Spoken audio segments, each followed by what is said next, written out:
Si vous suivez de près ou de loin le foot allemand, vous savez que c'est un football de passion, de ferveur, de grosses rivalités également, et dans lesquelles l'ancrage local ou régional est très important. Pourtant, un élément unit la majorité des tribunes et supporters allemands, peu importe la division, c'est au moment de se dresser face au taureau. Pourquoi la haine anti-RB Leipzig a-t-elle gagné toute l'Allemagne depuis des années et continue de faire parler d'elle fin 2023? Élément de réponse générique.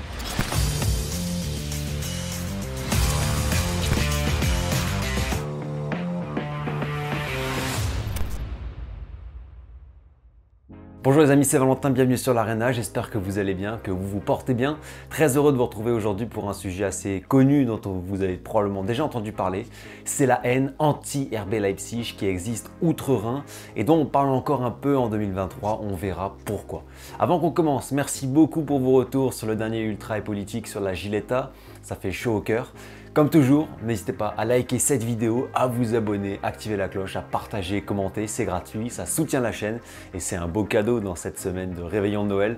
Donc merci à toutes et à tous. Les amis, installez-vous bien confortablement. On est parti. Alors, j'avais réalisé il y a quelques semaines une vidéo sur le football en Allemagne de l'Ouest. Je vous invite à aller la voir, petite fiche en haut à droite.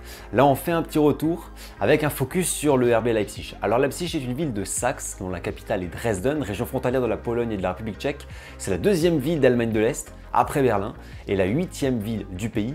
Au niveau des choses à voir, on peut parler de l'Augustusplatz, l'église Saint-Thomas, le musée de la Spinnerei ou encore des musées sur la RDA. C'est une ville dans une région industrielle, au point sur l'industrie mécanique ou textile, qui se relance depuis quelques années, notamment au niveau high-tech, mais ça reste une région touchée par un chômage élevé par rapport à l'Allemagne et une population jeune qui quitte la région. Leipzig était une ville hôte de la Coupe du Monde 2006, sera une ville hôte de l'Euro 2024 également dans quelques mois.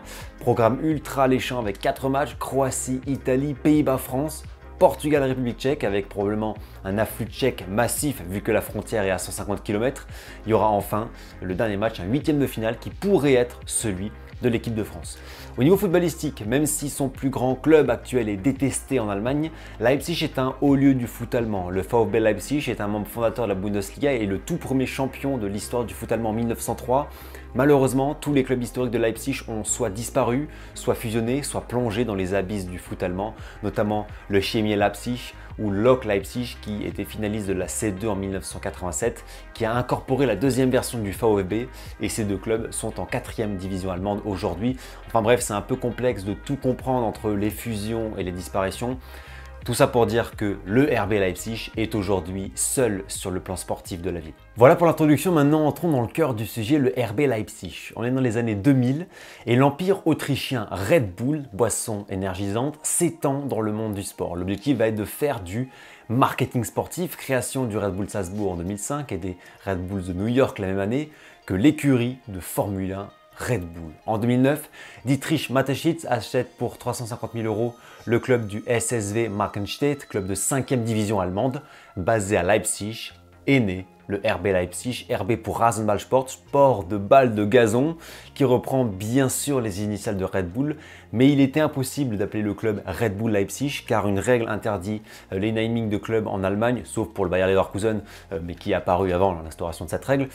Forcément, vous vous en doutez, c'est une règle de tradition et voir le nouveau club et la nouvelle direction commencer à jouer là-dessus, à faire une sorte de pied de nez à ce qui était en place, ça n'a pas vraiment plu et c'est en plus que le début. Pour la firme, bien évidemment, l'objectif n'est pas d'acheter un club pour qu'il pourrisse en 4e division. Mateschitz veut de l'ambition, des résultats et vise très vite la Bundesliga. 100 millions sur 5 ans sont mis pour atteindre cet objectif et l'ascension va être folle puisque le club connaît 4 promotions l'espace de 6 saisons, accession à la D4 en 2010, puis à la D3 en 2013, à la D2 en 2014 et à la Bundesliga en 2016. 2016-2017, première saison de l'histoire du RB Leipzig dans l'élite du foot allemand, ponctuée par une 2e place au classement, vice-champion d'Allemagne. Le RB Leipzig en est aujourd'hui à sa 8e saison consécutive dans l'élite.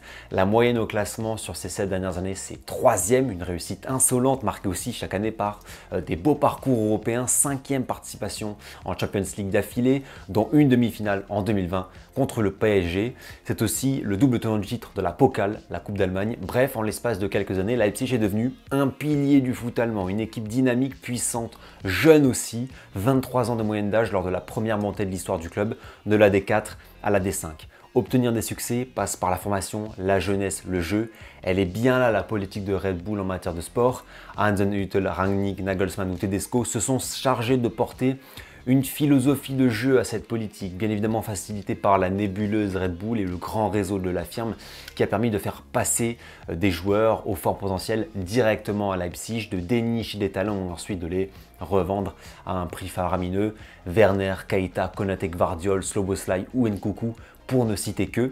Le RB Leipzig est donc un club qui va faire beaucoup de plus-value, se construire sportivement et économiquement de cette manière tout en obéissant à son but primaire, faire rayonner la marque Red Bull. Voilà le modèle par excellence du club du foot business et en Allemagne et surtout depuis 2016, l'arrivée et la montée du RBL sont très mal vues. Ce nouveau riche va devenir la cible de tous, le plus fidèle représentant des Plastikvereine, comme on les appelle, outre-Rhin les clubs plastiques. Si la haine atteint un tel sommet, et on verra comment, c'est aussi parce que Red Bull joue avec les règles. Et en Allemagne, il y a une règle à laquelle on tient beaucoup, c'est le 50+1. En gros, cette règle stipule qu'un actionnaire peut détenir au maximum 49% des parts d'un club, le reste, 51% minimum, appartient directement au club, soit les membres du club, les Mitglieder comme on les appelle, ou encore les associations de supporters. C'est un peu l'adage, le football appartient aux fans, et cette règle, Leipzig la contourne, on va dire, car le reste des parts et de l'adhésion sont détenus par un groupe réduit d'employés de Red Bull, autrement dit appartenant à Red Bull. Cette règle du 50+1, elle permet au foot allemand de rester énormément national, de ne pas avoir par exemple un actionnaire étranger d'un État ou d'une multinationale possédant un club.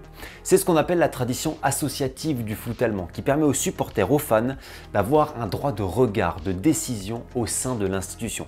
C'est de cette manière qu'ont été fondés les clubs allemands au XXe siècle. Or, le RB Leipzig contrecarre ce prototype. Il est donc vu en Allemagne comme un ennemi intérieur parce qu'il incarne le modèle du club sans tradition, sans valeur et sans histoire. Et en Allemagne, on est énormément attaché aux traditions, à l'ancrage local, ses valeurs, l'importance du foot populaire, l'importance des fans. Le foot business moderne est haï sans pour autant que les fans des autres clubs vous disent qu'un club ne doit pas gagner ou faire de l'argent, comme le dit un supporter du Borussia Dortmund qui incarne beaucoup la haine anti-RBL en Allemagne. Les clubs de tradition veulent et doivent aussi gagner de l'argent, mais pour jouer au football, chez Red Bull, on joue au football pour vendre un produit et une marque. Le mécontentement va ainsi se matérialiser en tribune depuis 2016. Les manifestations anti-Leipzig sont systématiques. Ici à Dortmund, peu importe la division, non à RB, ici à Hanovre, Bochum, Nuremberg, là à Stuttgart, Brunswick, Munich, Berlin, qui compare Red Bull au rat, Ratten, Schalke ou Cologne. Tout Cologne déteste Red Bull. C'est assez incroyable de voir quasi toutes les tribunes du pays qui se mobilisent dans cette haine contre le RB Leipzig, dans tout ce que représente selon eux ce club et sa gestion. Ce n'est pas sans rappeler ce qui m'avait beaucoup marqué lors de la saison 2017-2018, le parquage de Mönchengladbach à Leipzig, énormément drôle, Traditionsverein seit 1900, club de tradition depuis 1900, et les supporters qui formaient ensemble un Scheiß RB. Ce parquage résume la vidéo, l'opposition frontale entre foot populaire et club de tradition, et Leipzig, jugé à l'encontre totale de ce modèle. Ce qu'il faut comprendre aussi, c'est que les clubs et supporters du Chemie Leipzig et du Lok Leipzig, qui entretiennent leur avis, sont considérés comme les représentants du foot populaire allemand à Leipzig et sont eux aussi engagés dans la détestation contre le RBL. Pour terminer sur ce point-là, la haine du RBL, on la mesure aussi dans la zone géographique du club à l'Est, dans l'Allemagne de l'Est, chez les Aussies.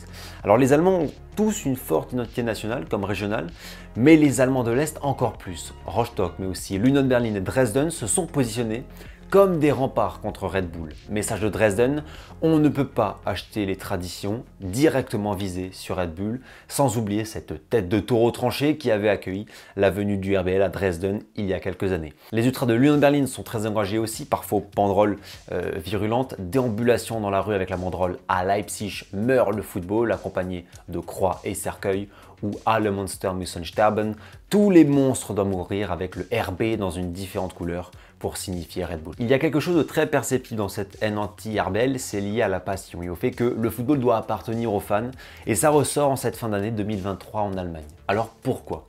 Vous l'avez peut-être vu il y a quelques jours, la DFL, la Ligue de foot allemande, a trouvé un accord par un vote des clubs des deux premières divisions pour l'arrivée d'un investisseur privé qui doit permettre de développer certains aspects que vous détaille sur ce poste l'équipe d'Unser Football que je salue. L'idée de cet accord est de combler l'écart économique et financier, notamment en termes de droits TV avec la Première Ligue, développer le produit entre guillemets football allemand pour lequel la DFL céderait 8% de ses revenus. Il y avait des clubs pour, des clubs contre, et il fallait la majorité des 2/3, soit 24 votes, qui ont été atteints précisément lors du dernier vote du 11 décembre après un échec au printemps dernier. En revanche, côté tribune, c'était le non absolu, notamment à Dortmund ou Cologne, mais aussi ici à Rostock, et le message s'est diffusé dans de nombreuses tribunes du pays. Un seul camp de supporters s'est déclaré pour, vous vous en doutez, le camp du RB Leipzig. L'acceptation de cet accord marque un tournant dans le foot allemand. D'abord parce qu'il y a un risque fort de fracture entre clubs et dirigeants, parce que les tribunes allemandes sont opposées à ce deal. Ensuite, est-ce qu'un jour on remettra en question la règle du 50+1, si chère à certains? Est-ce que les clubs perdront leur indépendance, leur authenticité face à la financiarisation accrue du football? Est-ce que ce qu'il s'est passé le 11 décembre dernier, est-ce que ce vote c'est le début de quelque chose de nouveau dans le foot allemand? Bref, ce week-end fut le week-end de la protestation en Allemagne avec dans de nombreux stades un appel à 12 minutes de silence sans chant, 12 minutes comme le 12e homme. Unsere Kurve, association des supporters allemands, n'a pas mâché ses mots à l'encontre de la DFL, déclarant, je cite, que la spécificité du football allemand a été jetée par-dessus bord pour prendre part à une course désespérée avec la Première Ligue. À Gladbach ce week-end, on a même lancé des pièces en chocolat sur la pelouse, entraînant une petite interruption et placé une banderole « Nous ne ferons pas partie de votre deal ». Cette commercialisation, représentée par le RB Leipzig et cet accord, inquiète, nous le voyons bien, une grande partie des fans allemands. Pour conclure, le RB Leipzig est bien le club le plus unanimement haï d'Allemagne. Si d'autres clubs jugés plastiques comme Hoffenheim ne plaisent pas, le RBL canalise les haines parce que la firme Red Bull, son emprise et sa gestion symbolisent tout ce que rejettent les fans du pays.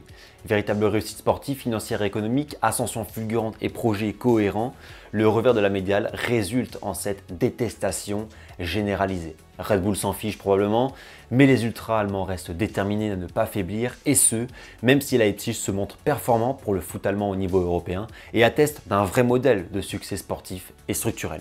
L'accord récemment trouvé entre la DFL et les clubs sur les investissements privés témoigne du soutien des fans du RBL au projet et donc des fractures existantes dans le foot allemand entre dirigeants et fans, mais aussi entre fans. Bon les amis, c'est la fin de cette vidéo, j'espère qu'elle vous aura plu. Si c'est le cas, n'hésitez pas à me le faire savoir en commentaire et à partager votre avis, c'est bon pour le référencement. Bien évidemment, elle ne vous donne qu'un petit aperçu, mais c'était l'objectif voilà, de faire partager à la fois une thématique récurrente et très actuelle du football allemand, on le voit bien, et bien sûr de ses tribunes. C'est tout pour moi, encore un très beau programme pour cette fin d'année 2023. Pour ne rien manquer, bien sûr, vous savez ce qu'il vous reste à faire si vous n'avez pas encore rejoint l'aventure. Je vous souhaite en tout cas une très belle semaine, prenez soin de vous et surtout profitez des vôtres. Ciao!